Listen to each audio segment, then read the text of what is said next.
Let us understand equation of equilibrium.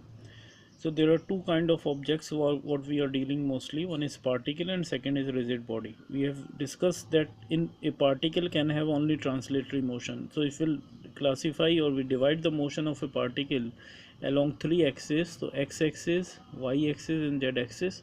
So there are three translatory motions are possible for a particle in 3D. If we want to say that a particle is in equilibrium in 3D, that means there is no external imbalance force in any direction, that is vector f is 0.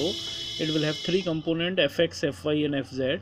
That means in the scalar form we can write summation fx 0, summation fy 0 and summation fz 0.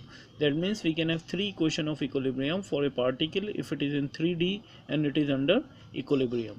If it is in 2D under equilibrium, then vector f will have two components only, that is summation fx is 0 as well as fy is 0.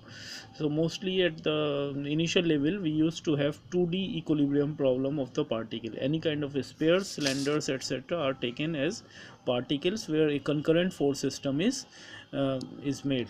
Now what is the rigid body? Rigid body can have three kind of translation like of particle. It can move along x-axis, along y-axis, along z-axis. It can rotate about x-axis, it can rotate about y-axis, it can rotate about z-axis. So there are six possible motions or two vector equations: summation of force vector f0, summation of movement vector f0 if a rigid body is in equilibrium. Now one vector equation will give three scalar equation that will indicate summation fx0, summation fy0 and summation fz0. Movement about x-axis 0, movement about y-axis 0 and movement about z-axis 0. So we require three equation of equilibrium. We can make three equation of equilibrium if a rigid body is in equilibrium in 3D case.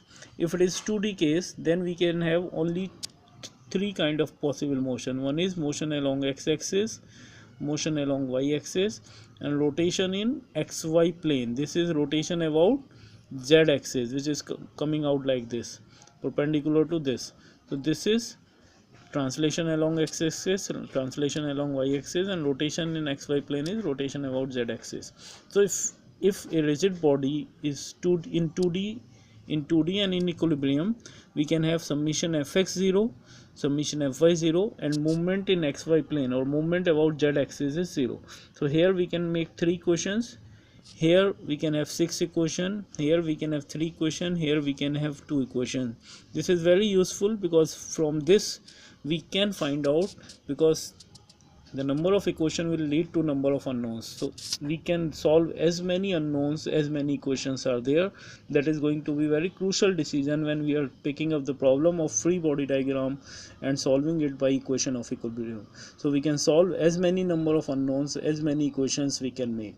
So we'll see in the numericals how to proceed for solving with this help of these equation of equilibrium.